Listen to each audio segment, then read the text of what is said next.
नमस्कार, आप देख रहे हैं क्लीन न्यूज एमपी और वक्त हो चला है मध्य प्रदेश की 25 फटाफट बड़ी खबरों का।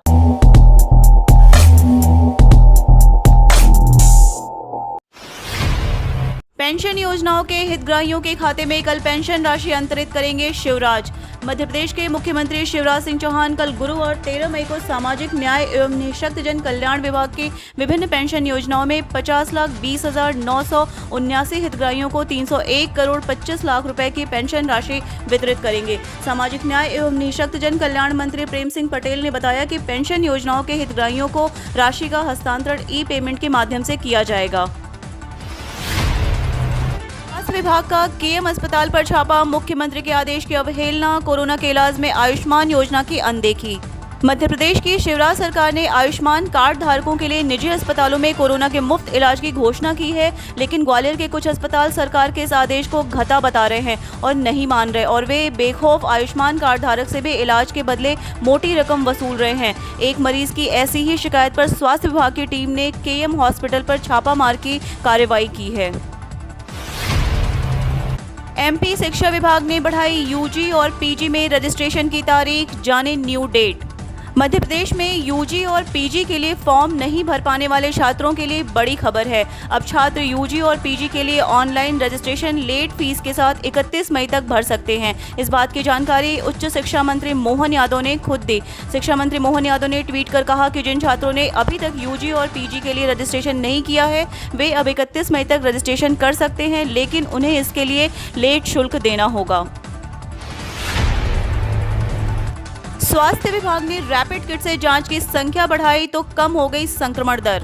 प्रदेश में कोरोना की जांच के लिए हर दिन 65,000 से ज्यादा सैंपल लिए जा रहे हैं। इनमें करीब 30,000 जांचें रैपिड एंटीजन किट से की जा रही हैं। रैपिड किट से जांच में करीब 8% सैंपल पॉजिटिव आ रहे हैं, जबकि रैपिड और आरटीपीसीआर दोनों के मिलाकर औसत संक्रमण दर करीब 15% है। प्रदेश के संक्रमण दर कम होने की यह एक बड़ी वजह है। हफ्ते भर पहले तक करीब 18,000 सैंपल ही रैपिड एंटीजन तकनीक से जांचे जा रहे थे। जैसे ही रैपिड एंटीजन से जांच बढ़ाई गई, संक्रमण दर कम होने लगी।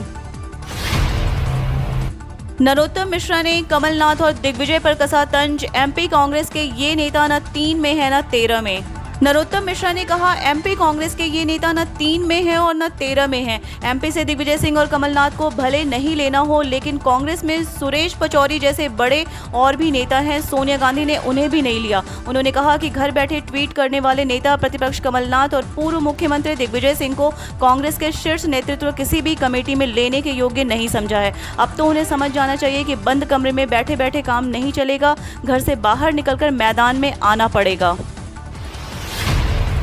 श्रीराम पैलेस में बनेगा 50 बेड का आइसोलेशन सेंटर। ज्योतिराज सिंधिया के निर्देश पर माधवराज सिंधिया स्वास्थ्य मिशन के तत्वाधान में श्रीराम पैलेस में 50 बिस्तर का आइसोलेशन सेंटर तैयार किया जा रहा है। इस आइसोलेशन सेंटर में 10 ऑक्सीजन बेड होंगे। मिशन के उपाध्यक्ष व पूर्व विधायक रमेश अग्रवाल, एडीएम रिकेश वैश्य, सुरेश बंसल, पुनीत शर्मा, दीपक जैन व गुड्डू वारसी ने मंगलवार को आइसोलेशन सेंटर की तैयारियों का जायजा लिया। नौतपा में 9 दिनों तक चरम पर रहेगी गर्मी, 2 जून तक करेगी परेशान। इन दिनों भीषण गर्मी का प्रकोप है। हालांकि बीच बीच में आंधी और पानी की बौछार पड़ने से 1-2 दिन गर्मी का प्रभाव कम हो जाता है। इस बार 25 मई से गर्मी और ज्यादा परेशान करेगी, क्योंकि 9 तपा लग जाएंगे। इस दौरान तापमान बेहद उच्च स्तर पर रहेगा। गर्म हवाएं यानी लू चलेगी। 9 तपा पे 9 दिनों तक गर्मी अपने चरम पर रहेगी। सूर्य ग्रह के रोहिणी नक्षत्र में प्रवेश करते ही 9 तपा शुरू हो जाते हैं। ज्योतिषाचार्य पंडित सतीश सोनी के अनुसार 8 राज्यों को काटती हुई इमेजिनरी लाइन कर्क रेखा मौसम के हिसाब से अहम होती है। 9 तपा का संबंध ज्योतिष से जुड़ा है। जब सूर्य चंद्रमा की नक्षत्र रोहिणी में प्रवेश करती है तो 9 तपा प्रारंभ हो जाता है।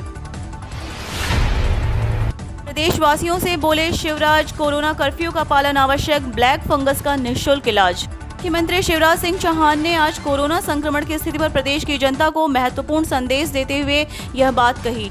सीएम ने कहा कि ब्लैक फंगस से पीड़ित लोगों को निःशुल्क उपचार किया जाएगा। इस बारे में आपात बैठक की गई है। इस बैठक में अमेरिका से भी डॉक्टर जुड़े। इसमें मंत्री विश्वास सारंग भी वीसी के जरिए जुड़े। अमेरिका के डॉक्टर ने प्रदेश के चिकित्सकों को समझाया और ब्लैक फंगस को लेकर सावधानी बताई है। बताया गया है कि भोपाल, जबलपुर मेडिकल कॉलेज में यूनिट बनेगी। इन कॉलेज में 10-10 बिस्तरों की यूनिट बनेगी। सर्जरी के लिए अलग ऑपरेशन थिएटर होगा। मध्य प्रदेश में फिर टूट सकता है गेहूं खरीद का रिकॉर्ड, 7 दिन में इतनी खरीदी। मध्य प्रदेश में इस बार फिर गेहूं का खरीद रिकॉर्ड टूट सकता है। पिछले साल 1.29 करोड़ टन गेहूं समर्थन मूल्य पर खरीदा गया था। इस बार अभी तक 1.3 करोड़ टन गेहूं 13.12 लाख किसानों से खरीदा जा चुका है।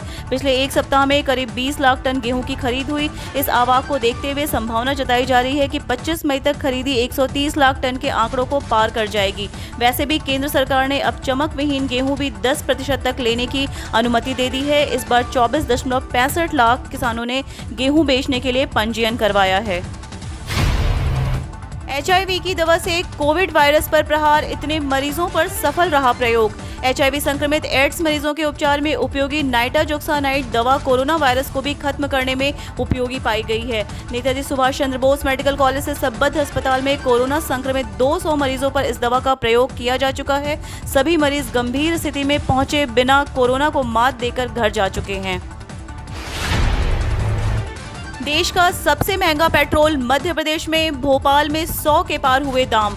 देश में सबसे महंगा पेट्रोल मध्य प्रदेश में हो गया है। यहाँ सभी जिलों में पेट्रोल के दाम 100 रुपए के पार हो गए हैं। वहीं प्रदेश की राजधानी भोपाल में भी मंगलवार को पेट्रोल के दाम 100.8 रुपए प्रति लीटर पर पहुंच गया है। 45 पैसे की वृद्धि के साथ यहाँ पेट्रोल ने शतक मारा है। यह पहली बार है जब पेट्रोल के दाम इतने अधिक हैं। वहीं डीजल के दाम 90 रुपए प्रति लीटर हो गए हैं, जबकि देश की राजधानी दिल्ली में पेट्रोल 92.5 और डीजल 82.61 रुपए लीटर है। वहीं मुंबई में पेट्रोल 98.36 और डीजल 89.75 रुपए प्रति लीटर है। इस तरह देखा जाए तो देश में सबसे महंगा पेट्रोल भोपाल में बिक रहा है। हालांकि मध्य प्रदेश के कुछ जिलों में पहले ही पेट्रोल 100 रुपए का आंकड़ा पार कर चुका था। बता दें कि एक तरफ कोरोना संक्रमण की मार झेल रहे लोगों पर अब पेट्रोल डीजल के दाम में हुए इस वृद्धि से परेशानियां बढ़नी शुरू हो गई हैं।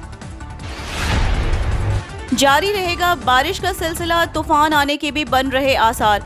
मध्य प्रदेश और उसके आसपास बने वेदर सिस्टम के कारण वातावरण में नमी आने का सिलसिला बरकरार है, जिसके चलते प्रदेश के पूर्वी और उत्तरी क्षेत्र के जिलों में गरज चमक के साथ बरसात का सिलसिला जारी रहेगा। इसी क्रम में बुधवार को सुबह 8:30 बजे से शाम 5:30 बजे तक सतना में 5 मिलीमीटर, ग्वालियर में 2 मिलीमीटर बारिश हुई। मौसम वैज्ञानिकों के मुताबिक मौसम के इस तरह का मिजाज अभी 3-4 दिन तक बने रहने के आसार हैं। उधर अरब सागर में एक ऊपरी हवा का चक्रवात बन गया है। इसके 14 मई को कम दबाव के क्षेत्र में तब्दील होने के बाद चक्रवाती तूफान बनने की संभावना है।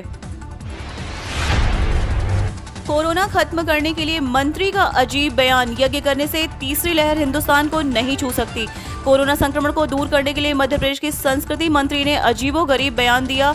उषा ठाकुर के मुताबिक भारत में तीसरी लहर आने वाली है, उससे पहले पर्यावरण या वायुमंडल की शुद्धि के लिए यज्ञ करना जरूरी है। 10, 11, 12 और 13 मई को हम सब अपने अपने क्षेत्रों में यज्ञ या हवन करें। इससे कोरोना की तीसरी लहर हिंदुस्तान को छू नहीं सकती। उन्होंने कहा कि यज्ञ करने से हमारा वायुमंडल घूम रहे संक्रमण को खत्म कर देगा।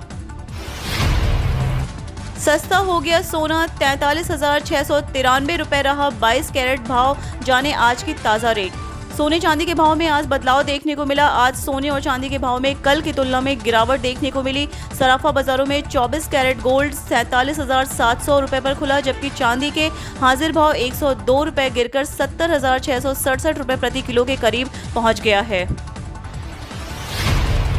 किसानों पर अब महंगाई का संकट, डीएपी खाद के रेट में 58% का इजाफा। 1200 रुपए में मिलने वाली बोरी के लिए अब अन्नदाताओं को चुकाने होंगे 1900 रुपए।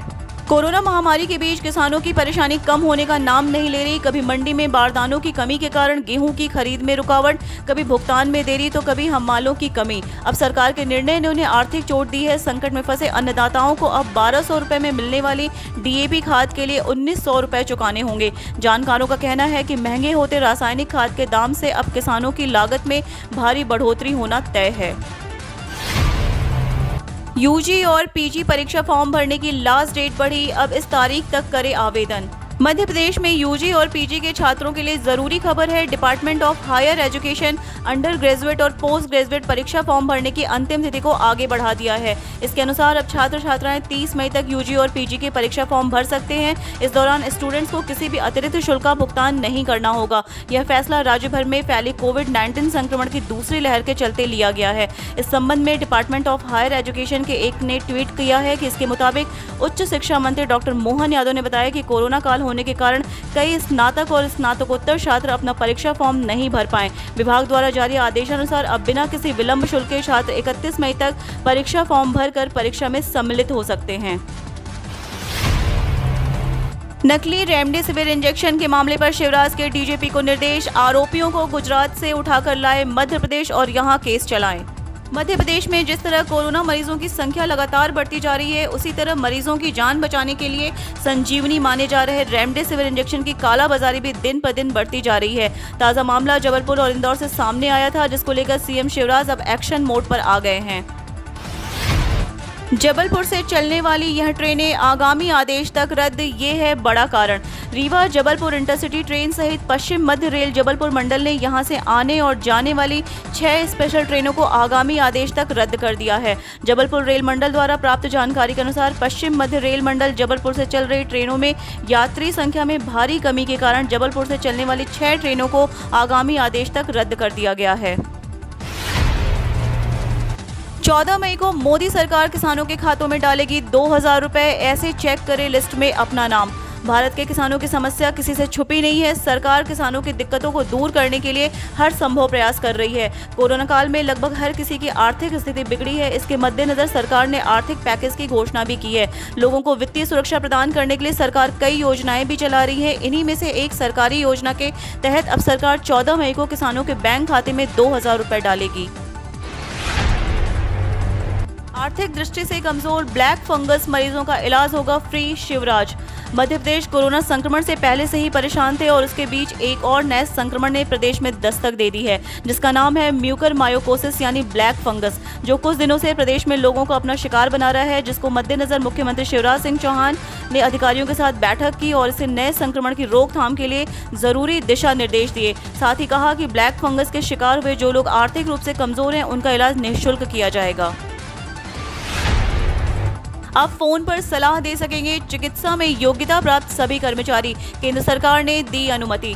देश में कोरोना वायरस के मामले में वृद्धि को देखते हुए केंद्र सरकार ने बुधवार को चिकित्सा में योग्यता प्राप्त सभी कर्मचारियों को मेडिकल कार्य शुरू करने या फिर फोन पर उपचार संबंधी सलाह देने की अनुमति दे दी है। कार्मिक एवं प्रशिक्षण विभाग की ओर से जारी किए गए एक आदेश में कहा गया कि कर्मचारी ये काम खाली समय में करेंगे, न कि ड्यूटी टाइम में।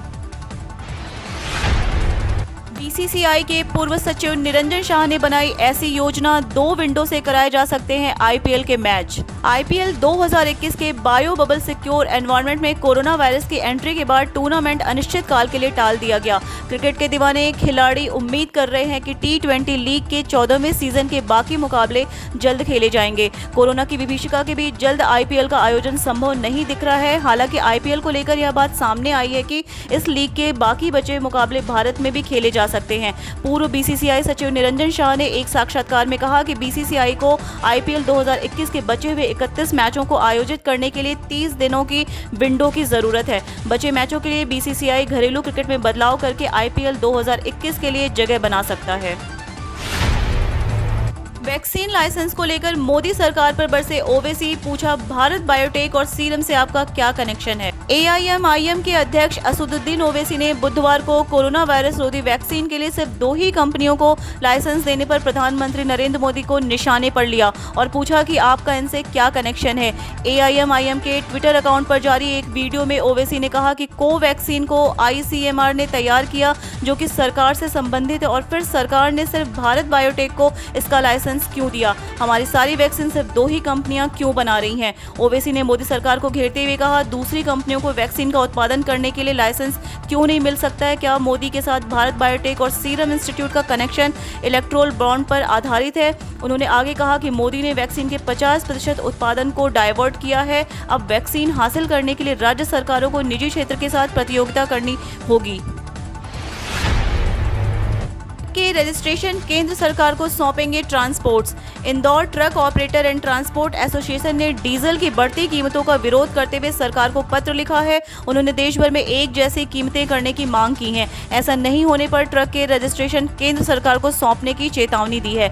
एसोसिएशन के अध्यक्ष सीएल मुकाती ने पत्र में लिखा है कि आपकी सरकार द्वारा पिछले 6-7 दिनों से पेट्रोल डीजल की कीमत लगातार बढ़ रही है, जबकि अंतर्राष्ट्रीय मार्केट में कच्चे तेल की कीमत कम हो रही है। देश की जनता कोरोना महामारी से परेशान है। ऐसे हालात में आपकी सरकार द्वारा ट्रांसपोर्ट वाहन मालिक एवं जनता को राहत देनी चाहिए, मगर आपकी सरकार तो पेट्रोल डीजल की कीमत बढ़ा रही है। उद्यानिकी विभाग में रिसोर्स पर्सन की भर्ती, एप्लीकेशन की लास्ट डेट 31 मई। सहायक संचालक उद्यान द्वारा जानकारी दी गई कि प्रधानमंत्री सूक्ष्म खाद्यान्न उन्नयन योजना के दिशा निर्देशानुसार जिला स्तर पर लाभार्थियों को हैंड होल्डिंग सहायता उपलब्ध कराने के लिए रिसोर्स पर्सन फैसिलिटेटर चयन के लिए 31 मई 2021 मई तक कार्यालय सहायक संचालक उद्यान में आवेदन आमंत्रित किए गए हैं। हम रोज ऐसी ही न्यूज लाते रहेंगे, तो यदि आपने अभी तक क्लीन न्यूज एमपी को सब्सक्राइब नहीं किया है तो फटाफट सब्सक्राइब कर ले, साथ ही बेल आइकन को दबा दे ताकि कोई अपडेट मिस ना हो।